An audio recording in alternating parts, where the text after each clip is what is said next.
Hey, it's your old pal Fernbark, and today I'm going to try some of this C-BORG food, which is a pretty interesting thing. It heats itself in its own container, and unfortunately the directions are not in a language that I actually read. So I'm going to have to go, we're going to just see how it works out. That's what I'm saying. Still weird. So I'm going to go ahead and pop the label on this and try to follow the directions as best I can. Wow, that static cling. It's weird.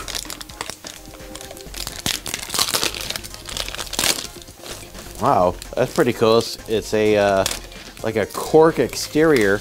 I'm wondering if I should not have peeled that off, but we'll find out. So you're supposed to unscrew the lid, which kind of came cracked, and then you're supposed to put it back in its own lid, which it doesn't want to do, so I'm just going to avoid that. This is for poking holes in the pokey parts. Wow.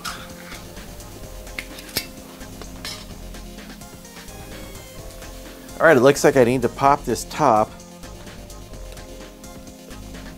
before I start cooking the stuff on the inside. Wow. It's like can inception. Oh. And now I'm gonna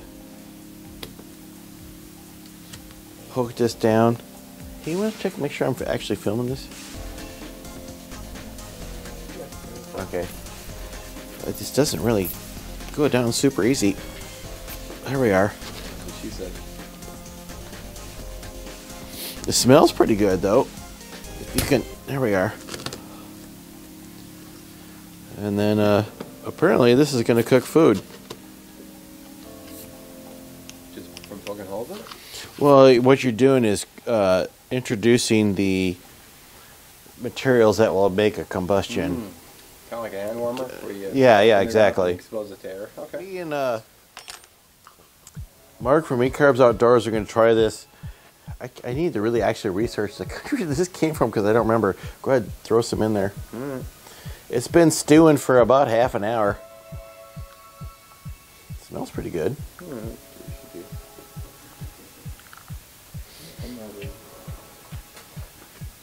Alright, I'm going to blow on this and then I'll come back. Okay, so I turned the camera off because I was afraid of Fernbark in this, and it's not really very hot. Maybe at the bottom I got to stir it a little more. It does taste good though. Yeah, it's good. A real tomato flavor, and Nice beefy. Nice chunks of beef too. yeah, I think it has the buckwheat like we had on the kasha.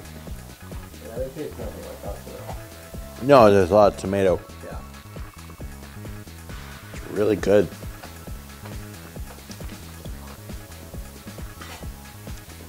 I should have thrown a little pepper in there.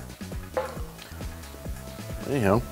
Yeah, pepper wing. Well, I ate it right down to the bottom of the cup, and it turns out most of the weight is in the packaging because the food was delicious, but when you get done eating it, all the weight, it feels like it's right here in this thing. I can still hear it cooking. But yeah, it's basically like a soup can with a heater element around the outside. Anywho, if you got way too much money in your life, go ahead and buy one of these and try them out. It's like about the standard. So I got to looking at this thing, and it almost looks like a kind of like one of those soup can gasifier stoves, just without the holes in it. Too bad that part on the top is plastic. Anyhow, before I check this out, I'm going to go ahead and try to peel that plastic piece off and see what's on the inside. Ew.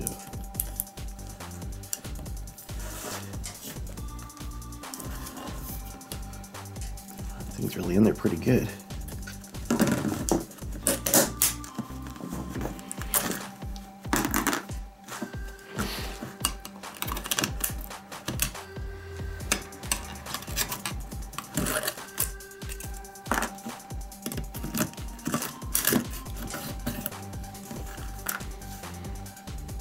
That's interesting. There's like a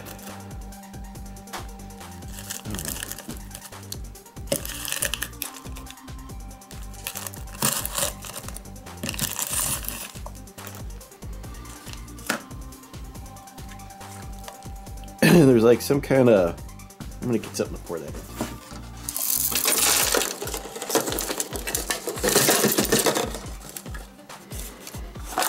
Whew, that does not smell good.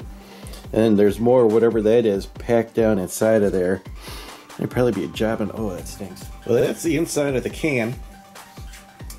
That white powdery material goes about...